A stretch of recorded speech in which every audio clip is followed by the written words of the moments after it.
नमस्कार। आज हम डिस्कस करेंगे गिरिराज पत्रिका, जो कि हिमाचल प्रदेश की साप्ताहिक पत्रिका है। जून 2026 का गिरिराज पत्रिका का आज हम तीसरा पार्ट जो है वो डिस्कस करेंगे।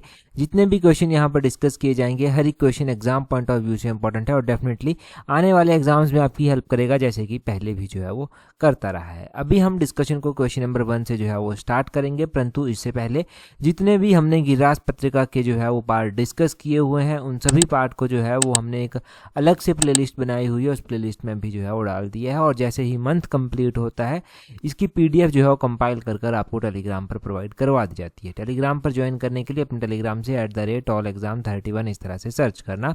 अभी हम क्वेश्चन नंबर 1 से डिस्कशन को स्टार्ट करते हैं। बोलते हैं यहाँ पर, बोलते हैं Chonzin Angmo belong to which district of Himachal Pradesh who recently became the first visually impaired women to conquer Mount Everest. तो बोलते हैं चोंजिन आंगमो जो है वो हिमाचल प्रदेश के किस जिले से जो है वो संबंध रखती हैं, जिन्होंने जो है वो बोलते हैं हाल ही में माउंट एवरेस्ट को जो है वो जीता है और पहली दृष्टिबाधित महिला जो है वो बनी है। हाल ही में तो नहीं जीता गया है, ये पिछले साल की जो है वो बात है, 2025 की ये बात है, जब इनके द्वारा जो है माउंट एवरेस्ट को फतेह किया गया था। उस टाइम भी हमने मई महीने में शायद ये क्वेश्चन पढ़ा था, परंतु अभी हम फिर से डिस्कस कर रहे हैं क्योंकि मुझे लगा कि ये क्वेश्चन इंपॉर्टेंट है और एक बार आपके साथ डिस्कस फिर से जो है वो होना चाहिए। अब बोलते हैं कि पहली जो है वो विजुअली इम्पेयर्ड यानी कि दृष्टिबाधित जो है वो महिला कौन थी, जिनके द्वारा माउंट एवरेस्ट को चढ़ा गया, माउंट एवरेस्ट को फतेह किया गया है। इंडियन में ये बात की जा रही है, इंडियन, और फिर हम हिमाचल की बात जो है वो कर रहे हैं। तो ये है कौन, इनका नाम आपने चोंजिन आंगमो जो है वो ध्यान रखना है। अब बोलते हैं ये कौन से जिले से संबंध रखती हैं, तो हिमाचल प्रदेश के किन्नौर जिले से जो है ये संबंध रखती हैं। ऑप्शन डी इसका जो है वो सही आंसर है। ये किन्नौर जिले से संबंध रखती हैं और ये जो है वो पहली ऐसी जो है वो नेत्रहीन महिला बन गई है, जिनके द्वारा 19 मई 2025 को जो है वो जो एवरेस्ट चोटी है, सबसे ऊंची चोटी, उसको जो है वो फतेह किया गया था। ठीक है जी, तो ये आपने जो है वो ध्यान रखना है। अगर हम यहाँ पर एवरेस्ट की बात कर ही रहे हैं कि एवरेस्ट को जो है वो फतेह किया गया, हिमाचल की हैं ये चोंजिन आंगमो, हम यंगेस्ट महिला की भी बात कर लेते हैं कि यंगेस्ट कौन है जिनके द्वारा माउंट एवरेस्ट को जो है वो क्लाइंब किया गया था। तो यंगेस्ट का आपने ध्यान रखना है कि वो डिक्की डोलमा है, हिमाचल से वो डिक्की डोलमा है जिनके द्वारा माउंट एवरेस्ट को जो है वो फतेह किया गया था। डिक्की डोलमा जो है वो डिस्ट्रिक्ट कुल्लू के पलचन गांव से जो है वो संबंध रखती हैं। पहली इंडियन महिला ये बनी थी जिनके द्वारा 19 साल की उम्र में जो है वो 1993 में माउंट एवरेस्ट को जो है वो फतेह किया गया था। तो ये आपने डिक्की डोलमा का भी ध्यान रख लेना है, अक्सर इनके बारे में क्वेश्चन एग्जाम में पूछ लिया जाता है। दो नाम हमारे पास इंपॉर्टेंट हुए, ये कौन कौन से जिले से संबंध रखती हैं ये भी इंपॉर्टेंट हुआ। यहाँ पर ये भी मैंने बता दिया आपको कि ये रिसेंटली क्वेश्चन नहीं था, ये इवेंट पिछले साल का है, परंतु अभी हम करंट अफेयर का क्वेश्चन डिस्कस कर रहे हैं इसको, क्योंकि ये इंपॉर्टेंट है। अगला क्वेश्चन देखिए, बोलते हैं recently Himachal Pradesh first government run women de addiction and rehabilitation centre inaugurated at. बोलते हैं हाल ही में हिमाचल प्रदेश के सरकार के द्वारा जो है वो पहला जो सरकार के द्वारा संचालित महिला डी एडिक्शन और पुनर्वास केंद्र है उसका उद्घाटन किया गया है। ये उद्घाटन कहाँ पर किया गया है, तो ये उद्घाटन जो है वो मशोबरा में जो है वो किया गया है। मशोबरा जो है वो डिस्ट्रिक्ट शिमला में जो है वो पड़ता है। डिस्ट्रिक्ट शिमला के मशोबरा में हिमाचल प्रदेश का पहला महिलाओं के लिए सरकार के द्वारा संचालित डी एडिक्शन और रिहेबिलिटेशन सेंटर जो है ये जो है वो उसका उद्घाटन किया गया। अब आपने ध्यान रखना है कि इसको नवजीवन जो है वो बोला गया। अब नवजीवन इसको बोला गया तो नवजीवन नाम भी बीच में इन्वॉल्व हो सकता है क्वेश्चन जब भी एग्जाम में पूछा जाए। जरूरी नहीं कि ऐसे ही क्वेश्चन पूछ लिया जाए, कंटेंट आपके पास होना चाहिए, डाटा आपने पढ़ा होना चाहिए, तब आपको जो है वो इसके बारे में जो है वो जानकारी जो है वो पूरी पता होगी, तब आप कभी भी क्वेश्चन को गलत नहीं करेंगे। ये तो हो गई पहले की बात। अब दूसरा नशा मुक्ति केंद्र और पुनर्वास केंद्र भी जो है वो खोला जाएगा। वो कहाँ पर खोला जाएगा, वो टांडा में जो है वो खोला जाएगा। टांडा कहाँ पर है, टांडा जो है वो डिस्ट्रिक्ट कांगड़ा में जो है वो आता है। अब बोलते हैं कि शिमला में जो है वो हिमाचल प्रदेश मुख्यमंत्री ने पिछले साल 2025 में 15 नवंबर को जो है वो एंटी चिट्टा जन आंदोलन की शुरुआत जो था वो की थी। तो क्वेश्चन पूछने वाला ये भी पूछ लेता है, पूछ सकता है कि हिमाचल प्रदेश के मुख्यमंत्री के द्वारा जो है वो एंटी चिट्टा जन आंदोलन की शुरुआत जो है वो कब की गई थी। तो पिछले साल 15 नवंबर 2025 को जो है वो इसकी शुरुआत जो है वो की गई थी। तो इतना यहाँ से जो है वो ध्यान रखना। आप अगला क्वेश्चन देखते हैं हमारे पास क्या पूछा गया है। अगले क्वेश्चन में बोलते हैं Himachal Pradesh will work with which country for advanced mountain management and development. तो बोलते हैं कि हिमाचल प्रदेश किस देश के साथ मिलकर जो है वो उन्नत पर्वतीय प्रबंधन व विकास के लिए जो है वो कार्य करेगा। तो हिमाचल प्रदेश जो है वो नॉर्वे के साथ मिलकर जो है वो उन्नत पर्वतीय प्रबंधन और विकास के लिए जो है वो काम करेगा। क्यों ये जो है वो चर्चा में आया? हिमाचल प्रदेश मुख्यमंत्री जो है सुखविंदर सिंह सुक्खू, उनके द्वारा जो है वो हिमाचल प्रदेश और नॉर्वे प्राकृतिक संरक्षण के साथ जो है वो सतत विकास के साझा दृष्टिकोण के साथ कार्य कर रहे हैं, इस बात की जानकारी जो है वो दी गई। अब कहा गया कि दोनों के मध्य जो है वो सहयोग से जो है वो ऐसे नवाचारपूर्ण समाधान विकसित होंगे जो न केवल हिमाचल प्रदेश बल्कि विश्व के अन्य पर्वतीय क्षेत्रों के लिए भी जो है वो उपयोगी सिद्ध होंगे।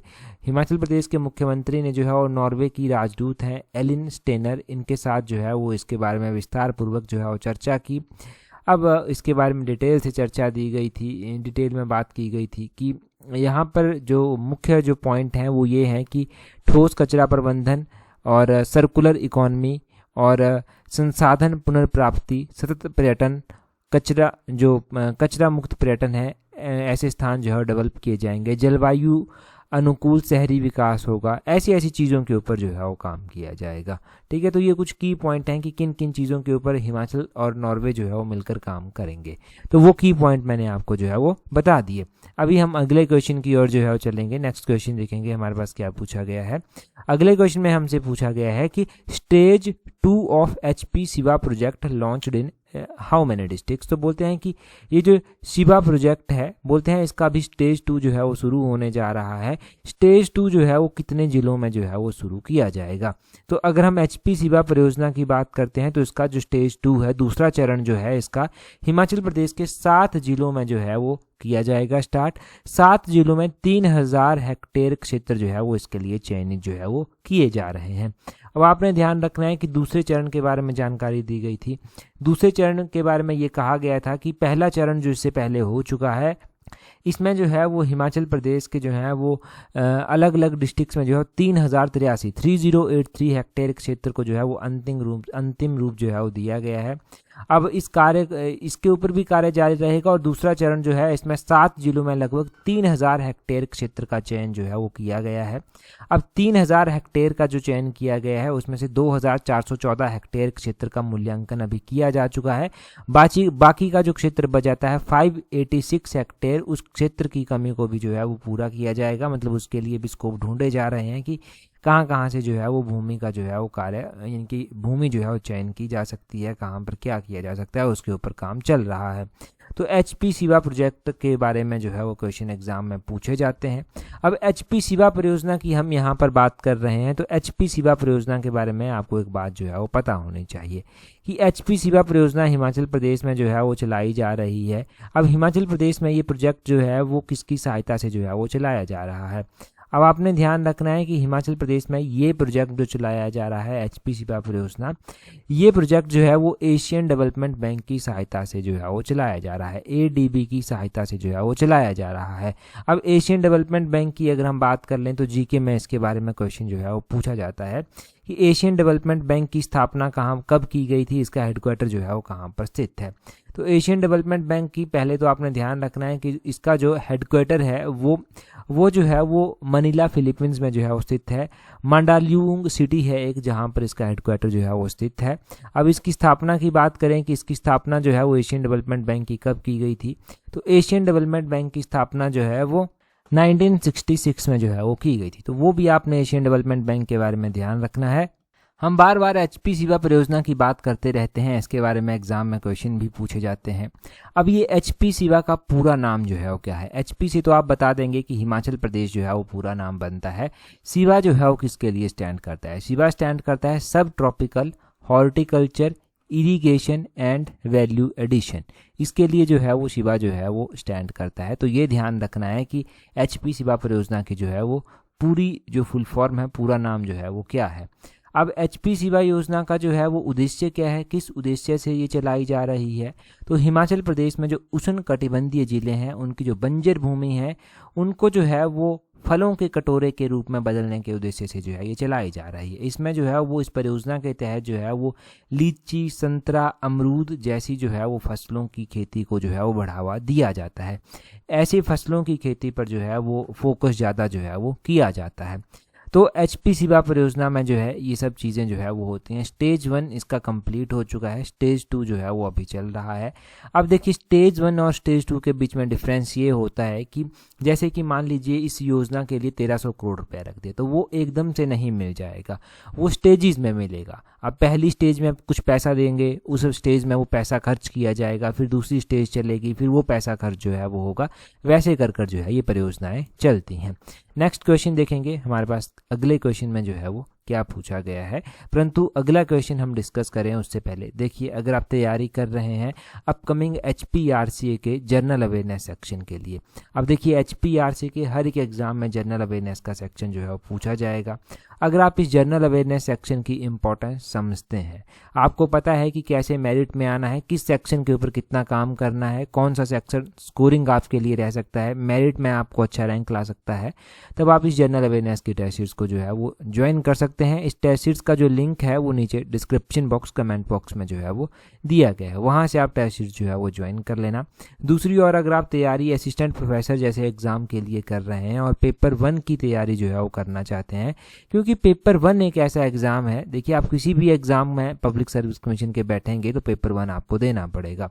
हालांकि HS में नहीं होता है, लाइट में नहीं होता है, नायब तहसीलदार में नहीं होता, वो अलग बात है, वो आपको पता है, परंतु पेपर 1 में पास होना ज़रूरी है। नेगेटिव मार्किंग साथ डील करना आना चाहिए, क्योंकि नेगेटिव मार्किंग होगी तो इसके लिए प्रॉपर प्रैक्टिस होनी चाहिए। आप जो पढ़ रहे हैं वो सही पढ़ रहे हैं, नई चीज़ें आपको पता होनी चाहिए, जो पैटर्न पेपर का होता है उसके अकॉर्डिंग क्वेश्चन आपने प्रैक्टिस किए होने चाहिए, तब उसके लिए भी आप पेपर 1 की हमारे टेस्ट सीरीज के साथ जुड़ सकते हैं। इस टेस्ट सीरीज का लिंक नीचे डिस्क्रिप्शन बॉक्स, कमेंट बॉक्स में जो है वो दिया गया है, वहाँ से आप टेस्ट सीरीज में जो है वो जुड़ जाना।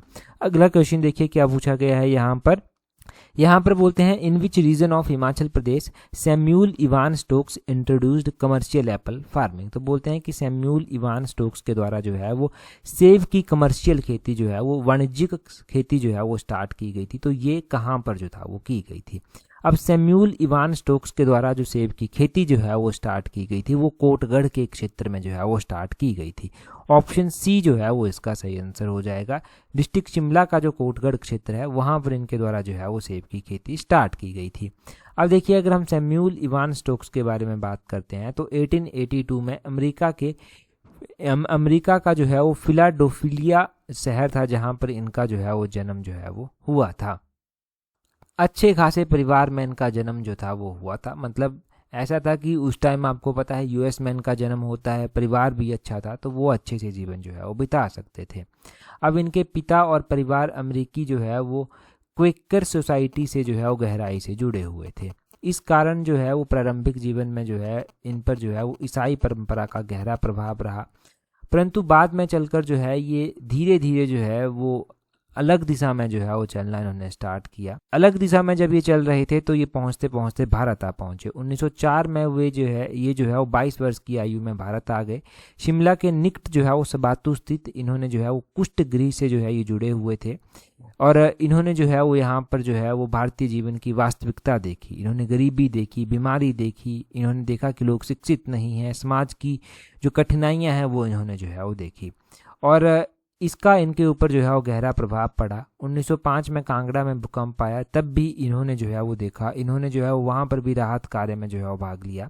धीरे धीरे जो है ये इसी संस्कृति में, इसी जीवन में जो है वो गहराई से जो है वो आत्मसात होने लगे और यहीं से जो है वो जुड़ गए। कोटगढ़ की वादियों में इन्होंने अपना निवास बना लिया। स्थानीय युवती जिनका नाम जो है वो एग्नेसल बेंजामिन था, इनसे इन्होंने जो है वो विवाह कर लिया। अब देखिए यहीं पर ये रहने लगे। ईसाई धर्म जिससे ये प्रभावित थे उसको भी इन्होंने त्याग दिया, हिंदू धर्म जो है वो इन्होंने अपना दिया। अब इन्होंने यहाँ पर जो है वो एप्पल स्टेट बनाने का सपना देखा कोटगढ़ में और इन्होंने ही जो है वो यहाँ पर एप्पल की खेती जो है वो स्टार्ट जो था वो की थी। तो इन्हीं को ये श्रेय जाता है कि इन्होंने डिस्ट्रिक्ट शिमला के कोटगढ़ क्षेत्र में एप्पल की खेती स्टार्ट की थी। ये महात्मा गांधी से जुड़े, लाला लाजपत राय से जुड़े, सरदार पटेल से जो है वो जुड़े, तो जो भी इम्पोर्टेंट लीडर्स थे उन सभी के साथ इनके संपर्क थे। और 1921 में जब असहयोग आंदोलन हो रहा था तो ये एकमात्र ऐसे विदेशी थे जिन्हें अंग्रेजी सरकार ने जेल में जो है वो डाल दिया था, एकमात्र ऐसे अंग्रेजी थे। 1921 में रामपुर में आयोजित सभा में जो है वो इनके विरोध का नेतृत्व किया और परिणाम स्वरूप जो है वो अंग्रेजी सरकार ने जो है वो 6 महीने तक इनको कारावास में जो है वो डाल दिया। इन्होंने जो है वो यहाँ पर बेगार की प्रथा जो थी उसके खिलाफ भी जो है वो इन्होंने यहाँ पर आवाज़ उठाई और भी इन्होंने काम किए, और इसी के साथ जो है वो यहीं के साथ ये जुड़ गए, मतलब कोटगढ़ के साथ ये जुड़ गए। और 1946 में किसी बीमारी के कारण जो है वो इनका देहांत जो है वो हो गया। तो ये सैमुअल इवान स्टोक्स थे। इनके बारे में जो क्वेश्चंस एग्जाम में पूछे जाते हैं कि ये कहाँ से आए थे, ये जो है वो जन्म इनका कब हुआ, ऐसा क्वेश्चन भी एचपी पब्लिक सर्विस कमीशन पूछ सकता है, कोई डाउट नहीं है। और दूसरा क्वेश्चन ये पूछा जा सकता है इनके बारे में कि इन्होंने एप्पल की कल्टिवेशन स्टार्ट की, वो कहाँ पर की, ये ज़्यादा इंपॉर्टेंट है। इन्होंने बेगार जैसी प्रथा के खिलाफ आवाज़ उठाई, तो ये भी क्वेश्चन इनके बारे में बनता है। तो ये सारे इंपॉर्टेंट हो गए क्वेश्चंस यहाँ से। अगले क्वेश्चन में यहाँ पर, अच्छा अगला क्वेश्चन हमने डिस्कस कर लिया है। अगले क्वेश्चन में देखिए क्या बोलते हैं which ruler of Suket were कंटेम्परेरीज of Aurangzeb. तो सुकेत के कौन से शासक थे जो औरंगजेब के समकालीन थे। अगर हम सुकेत रियासत की बात कर रहे हैं और यहाँ के शासकों की बात कर रहे हैं तो सुकेत रियासत के एक ऐसे शासक थे जो औरंगजेब के समकालीन थे। अब ये औरंगजेब के समकालीन थे, इनसे जुड़ी हुई एक कहानी भी यहाँ पर हम चर्चा करेंगे उसके बारे में। परंतु ये जो है वो थे कौन, तो ये सुकेत के शासक जो है वो श्यामसेन थे। ऑप्शन इसका जो है वो बी सही आंसर जो है वो हो जाएगा। सुकेत रियासत के शासक थे श्यामसेन, जो कि औरंगजेब के समकालीन जो है वो हुआ करते थे। अब एक बार औरंगजेब के द्वारा जो है वो इनको अपने दरबार में बुलाया गया। वहाँ पर औरंगजेब के द्वारा जो है वो कुछ कहा सुनी हो गई होगी किसी बात को लेकर। औरंगजेब नाराज हो गया। औरंगजेब ने श्यामसेन को पकड़ लिया और दिल्ली में कैद कर जो है वो रख लिया। इनको जो है वो कैदी बना लिया गया। अब ना ही किसी से मिलने दिया जाता था, ना ही जो है वो इनके बारे में कोई खबर होती थी। अब ये बड़े परेशान थे। इन्होंने भी जो है वो जेल में भगवान का ध्यान लगाना जो है वो स्टार्ट कर दिया। अपने देवी देवताओं का ध्यान लगा कर ये बैठे रहते थे। बड़े कोशिश की गई कि इनको बाहर निकाला जाए, ये नहीं निकले। अब माहू नाग जो हुआ करते हैं, माहू नाग ने जो है वो इनको देखा, और बखारी के माहू नाग थे जिनके द्वारा इनको देखा गया और इनको छुड़ाने का जो है वो जिम्मा लिया गया। माहूनाग को जो है वो महाभारत का वीर जो कर्ण योद्धा था वो माना जाता है, और महाभारत युद्ध में लड़ते हुए वीरगति प्राप्त करने की थी। और महाभारत समाप्त होने के बाद जो है वो सैदल नामक गांव में जो है वो किसान के खेत में मोहरे के रूप में ये जो था वो मिले थे। और मोहरे के रूप में पहले एक किसान को मिले, फिर बाकियों की खोज जो है वो की गई, और फिर जो है वो इस गाँव में जो है वो स्थान इनका जो है वो हो गया। अब देखिए, अगर हम बात करते हैं कि हम राजा की बात कर रहे थे कि राजा को ये जो है वो कैद से छुड़ाना चाहते थे। अब कैद से कैसे मुक्ति दिलाई जाए, ये भी जो है वो एक चैलेंज था। अब माहूनाग जो थे ना, इनके द्वारा क्या किया गया, मधुमक्खी का रूप धारण कर लिया गया। आपको पता होना चाहिए कि मधुमक्खी को माहू भी जो है वो बोलते हैं। तो माहू का रूप उसके द्वारा जो है वो धारण कर लिया गया, देवता के द्वारा जो है माहू का रूप धारण कर लिया गया। और राजा के कमरे में जो है वो जा पहुँचे देवता, मक्खी का रूप धारण कर, माहू का रूप धारण कर और राजा के ऊपर मंडराने लगे। और राजा को पुकार लगाई गई, मतलब राजा को वो आवाज़ सुन रही थी, बाकी लोगों को वो आवाज़ नहीं सुनाई देती थी। फिर राजा से कहा गया कि मैं बखारी का नाग देव हूँ और आपको जो है वो इस कैद से जो है वो आज़ाद करने जो है आया हूँ। जब तक आप इस कैद में हैं तब तक मैं आपके साथ रहूँगा। आपको जो है यहाँ पर जो है वो कोई अकेलापन महसूस ना हो तो मैं आपका साथ जो है वो दूंगा। जब भी कोई पहरेदार आता था तो ये जो है वो माहू का रूप धारण कर लेते थे, वैसे ये जो है वो मानव रूप जो है वो धारण कर लेते थे जब अकेले होते थे राजा के साथ। अब देखिए, राजा के साथ थे तब अब वो भी बात थी कि अब औरंगजेब की कैद से कैसे निकाला जाए। तो औरंगजेब को क्या था ना, जो शतरंज है ना, शतरंज की आदत थी। अब वो शतरंज खेलता था, उसको ये था कि कोई भी उसको शतरंज में नहीं हरा सकता था। ये मुगलों में पहले से ही बात थी कि वो शतरंज के जो था वो बड़े शौकीन थे। एक बार क्या हुआ कि औरंगजेब को जो है वो चेस खेलने का मन कर रहा था, शतरंज खेलने का मन कर रहा था, और उसके दरबार में वैसे चेस खेलने वाले बैठे रहते थे, परंतु अब उसको जो है वो कोई भी नहीं मिल रहा था। कोई भी ऐसा जो है वो उसको योद्धा नहीं मिल रहा था जो उसके साथ चेस खेले औरंगजेब के साथ। तब ये सारी की सारी माहूनाग की ही जो है वो रचना थी। अब क्या किया गया, माहूनाग ने पहले ही राजा को बता दिया था कि तुम्हें भाई औरंगजेब का न्योता आएगा चेस खेलने के लिए, तुम मना कर देना। तुम पहले जो है वो मना करते रहना, फिर जब ज़्यादा फोर्स किया जाएगा तब बोल देना कि अगर मैं जीत गया तो मुझे यहाँ से मुक्ति दी जाए, मैं यहाँ से कैद से जो है वो मुक्त होना चाहिए।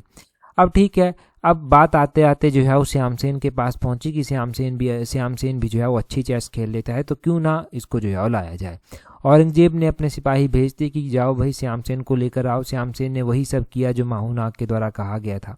अब चेस स्टार्ट हो गई और माहूनाग ने जो है वो औरंगजेब का साथ देना जो है वो स्टार्ट कर दिया, और देखते ही देखते औरंगजेब जो है वो चेस में हार जाता है। और अब बाजी तो वो हार चुका था, अब शर्त के मुताबिक उसको जो है वो श्यामसेन को यहाँ से आज़ाद करना था, तो श्यामसेन को यहाँ से आज़ाद कर दिया गया। अब आज़ाद यहाँ से किया गया तो इसके बाद जो है श्यामसेन अपनी सुकेत रियासत जाकर पहुँचता है। लोगों के द्वारा बड़ा भव्य स्वागत किया जाता है। श्यामसेन के द्वारा बताया जाता है कि मैं जो है वो इस तरह से जो है वो देवता की कृपा से जो है वो बाहर आया हूँ, देवता ने इस तरह से मेरा साथ जो है वो दिया है। अब श्यामसेन की बात ये थी कि श्यामसेन चाहता था कि वो अपना सारा राज्य जो है वो देवता को दे दे, परंतु देवता ने जो है वो सारा राज्य स्वीकार नहीं किया। देवता ने कुछ एक स्थान अपने लिए और मंदिर निर्माण जो है वो कुछ स्थान पर जो है वो किए गए, और उसके बाद जो है वो यहीं पर जो है वो पूजा होने लगी माहूनाग की सुकेत रियासत में ही। और यहाँ पर जो है वो हर साल एक मेला भी लगता है, लगभग 4-5 दिनों तक मेला चलता है, और यहाँ पर लोग दर्शन करने जो है वो आते हैं। माहूनाग मेले की बात भी इस तरह से है कि सुकेत के राजा विक्रम सिंह जो है वो हुआ करते थे। अब विक्रम सिंह हुआ करते थे, इसी विक्रम सिंह को जो है वो आशीर्वाद मिला था कि उनको जो है वो पुत्र रत्न की प्राप्ति होगी। जब उनके पुत्र हुआ तो महाराजा विक्रम सिंह ने जो है वो देवता को जो है वो सुकेत बुलाया, और उस वक्त जो है वो चौथे नवरात्रे को जो है वो देवता सुकेत पहुंचते हैं। उस दिन महाराजा और जनता ने जो है वो देवता का जोरदार स्वागत किया, और मेले जैसा माहौल जो है वो बन गया। और हर वर्ष जो है वो अब ये मेला जो है वो चौथे नवरात्रे को जो है वो स्टार्ट होता है। ऐसे ऐसे यहाँ पर मेला मनाया जाता है। हमने जो है वो माहूनाग की कहानी भी जानी कि किस तरह से इनके द्वारा राजा की सहायता की गई थी। ठीक है, तो इस तरह की कहानियाँ आती रहती हैं। ये एग्ज़ाम में नहीं पूछी जाती, परंतु ये हमारे कल्चर को डिपिक्ट करती हैं, अपने कल्चर के बारे में हमें जानकारी देती हैं। जो हम चीज़ें देखते हैं, सुनते हैं, उनके बारे में जो है वो बताती हैं। तो इनके बारे में आपको जनरल अवेयरनेस के लिए पता होना चाहिए। अब हमारे पास कुछ 1 लाइनर क्वेश्चन जो है वो चलते हैं। ये क्वेश्चन हम पहले भी गिरिराज पत्रिका में पढ़ चुके हैं, MCQ बेस्ड क्वेश्चन की फॉर्म में। और बोलते हैं राष्ट्रीय पंचायत पुरस्कार 2026 के तहत हिमाचल की कौन सी पंचायतों को पुरस्कार मिला है? तो एक सांसा पंचायत है लाहौल स्पीति की, और एक लोहारड़ी पंचायत है मंडी की, इनको जो है वो मिला है। आगे बोलते हैं हिमाचल का पहला महिला नशा मुक्ति एवं पुनर्वास केंद्र कहाँ शुरू हुआ? ये क्वेश्चन भी हमने अभी पढ़ा कि ये मशोबरा में जो है वो स्टार्ट हुआ। दूसरे के बारे में भी हमने जान लिया कि टांडा में उसको स्थापित किया जाएगा, ये बात कही गई। आगे बोलते हैं रक्षा अलंकरण समारोह 2026 चरण 1 इनके स्टेज 1 में हिमाचल से किसे वीर चक्र जो है वो मिला है? तो हिमाचल से वीर चक्र मिला है फ्लाइंग लेफ्टिनेंट आसिरवीर सिंह ठाकुर को। तो ये इनका नाम जो है वो ध्यान रखना है कि रक्षा अलंकरण समारोह 2026 के स्टेज 1 से जो है वो वीर चक्र किसको प्राप्त हुआ है? हिमाचल प्रदेश का पहला जैव विविधता पार्क कहाँ खोला गया है? तो हिमाचल प्रदेश का पहला जो जैव विविधता पार्क है वो मंडी के मुलाह में जो है वो खोला गया है। यहाँ पर स्टार लगा लीजिए क्योंकि ये क्वेश्चन जो है वो इम्पोर्टेंट है। आगे बोलते हैं कियांशु पशु हिमाचल के किस जिले में पाया जाता है? अब ये कियांशु पशु जो है वो कहाँ पर पाया जाता है, ये आपने ध्यान रखना है कि ये हिमाचल प्रदेश के जो है वो किन्नौर जिले में जो है वो पाया जाता है। कहाँ पर? किन्नौर जिले में जो है वो हिमाचल के पाया जाता है। आगे देखिए, आगे क्वेश्चन में क्या बोलते हैं? बोलते हैं कंप्यूटर के 2 सिस्टमों के बीच कनेक्टिविटी की जांच के लिए प्रयुक्त होने वाली सही कमांड को क्या कहते हैं? तो उसको पिंग जो है वो बोलते हैं, पिंग उसको बोलते हैं। ऐसा क्वेश्चन भी एग्जाम में पूछा गया है, स्टार लगा लीजिए। जूनियर ऑफिस असिस्टेंट की ज़रूर आप तैयारी कर रहे होंगे, तो ऐसे एग्जाम्स के लिए जो है ये क्वेश्चन ज़रूरी है। और अगर जूनियर ऑफिस असिस्टेंट की तैयारी कर रहे हैं तो आप हमारे जूनियर ऑफिस असिस्टेंट की टेस्ट सीरीज के साथ जुड़ सकते हैं, जिसमें ऑफिशियल सिलेबस के अकॉर्डिंग आप टेस्ट सीरीज प्रैक्टिस कर सकते हैं। इस टेस्ट सीरीज का लिंक नीचे डिस्क्रिप्शन बॉक्स, कमेंट बॉक्स में दिया गया है। आगे बोलते हैं अशोकाराम विहार कहाँ पर स्थित है? तो अशोकाराम विहार जो है ये पाटलिपुत्र में जो है वो स्थित है। नेक्स्ट वन में बोलते हैं वैभव सूर्यवंशी किस खेल के प्रसिद्ध उदीयमान खिलाड़ी हैं? तो ये राइज होते हुए खिलाड़ी हैं, और ये क्रिकेट के जो है वो खिलाड़ी हैं, क्रिकेटर हैं एक। आगे बोलते हैं भारत के विदेश सचिव का क्या नाम है? तो भारत के विदेश सचिव का नाम जो है वो विक्रम मिस्री है। अगला क्वेश्चन देखिए, बोलते हैं यूरोपीय संघ के प्रमुख संगठन जैसे कि यूरोपियन कमीशन और यूरोपियन पार्लियामेंट के मुख्यालय कहाँ अवस्थित हैं? तो यूरोपियन कमीशन, यूरोपियन पार्लियामेंट, इनके हेडक्वार्टर जो है वो, जैसे कि यूरोपियन कमीशन हो गया, इसका हेडक्वार्टर जो है वो ब्रसेल्स में स्थित है। यूरोपियन पार्लियामेंट जो है वो हो गया लग्जमबर्ग में जो है वो इसका हेडक्वार्टर स्थित है। स्टार लगा लीजिए, ये इंपॉर्टेंट है क्वेश्चन। आगे बोलते हैं साउथ पार्स गैस क्षेत्र कहाँ स्थित है? तो साउथ पार्स गैस क्षेत्र जो है वो फारस की खाड़ी में जो है वो स्थित है। कहाँ पर स्थित है? ये फारस की खाड़ी में स्थित है। आगे बोलते हैं अंतर्राष्ट्रीय सीमा शुल्क दिवस कब मनाया जाता है? तो ये अंतर्राष्ट्रीय सीमा शुल्क दिवस जो है ये जनवरी महीने में हर साल मनाया जाता है, 26 जनवरी को ही इसको मनाते हैं। आगे बोलते हैं भारत में नवीकरणीय ऊर्जा की स्थापित क्षमता में सर्वाधिक योगदान किसका है? तो नवीकरणीय ऊर्जा में सबसे अधिक योगदान सौर ऊर्जा का जो है वो आता है। नेक्स्ट क्वेश्चन में बोलते हैं संयुक्त राष्ट्र खाद्य एवं कृषि संगठन का मुख्यालय कहाँ है? तो ये रोम इटली में जो है वो स्थित है, रोम इटली में ये स्थित है। आगे बोलते हैं कलाई जल विद्युत परियोजना किस राज्य में स्थित है? तो ये अरुणाचल प्रदेश में जो है वो स्थित है, कलाई जल विद्युत परियोजना, इसका नाम ध्यान रखना। अगला क्वेश्चन देखिए, यहाँ पर क्या बोलते हैं प्राकृतिक खेती खुशहाल किसान योजना नाउ नेम डैश। तो ये जो प्राकृतिक खेती खुशहाल किसान योजना है इसको क्या नाम जो है वो दिया गया है? 4 ऑप्शंस आपके पास दिए गए हैं, कमेंट कर कर अपना आंसर बताएंगे। इससे पिछला जो गिरिराज का एडिशन था जून महीने का सेकंड पार्ट, उसमें हमने ये क्वेश्चन डिस्कस किया था, काफ़ी डिटेल से हमने ये क्वेश्चन डिस्कस किया था। अच्छा, अगर आप तैयारी कर रहे हैं अपकमिंग HPRC के पटवारी और पंचायत सेक्रेटरी एग्जाम के लिए, तो आप HPRC के इस पटवारी और पंचायत सेक्रेटरी एग्जाम की टेस्ट सीरीज के साथ जुड़ सकते हैं। इस टेस्ट सीरीज का जो लिंक है वो नीचे डिस्क्रिप्शन बॉक्स, कमेंट बॉक्स में जो है वो दिया गया है। यहाँ से आप टेस्ट सीरीज के साथ जुड़ सकते हैं, अपने स्टडी को प्रॉपर शेप दे सकते हैं। इस एक ही टेस्ट सीरीज से, इनके एक ही स्लॉट से इन दोनों एग्जाम की तैयारी आपकी हो जाएगी। ठीक है जी, तो नीचे डिस्क्रिप्शन बॉक्स, कमेंट बॉक्स से टेस्ट सीरीज ज्वाइन कर लेना। अगर टेलीग्राम पर अभी तक नहीं जुड़ पाए हैं तो टेलीग्राम पर जुड़ने के लिए अपने टेलीग्राम से @allexam31 करके सर्च करना, आपको हमारा टेलीग्राम चैनल मिल जाएगा। टेलीग्राम पर आपको वो सब इंपॉर्टेंट जो है वो चीज़ें दे दी जाती हैं जो आपके एग्जाम पॉइंट ऑफ व्यू से हेल्प करती हैं या फिर आपके लिए इंपॉर्टेंट रहते हैं। कोई नोटिफिकेशन कुछ भी हो गया वो सब आपको प्रोवाइड करवा दिया जाता है। आज की इस वीडियो में इतना ही है। That's all for today. Thank you very much for watching and listening it very patience.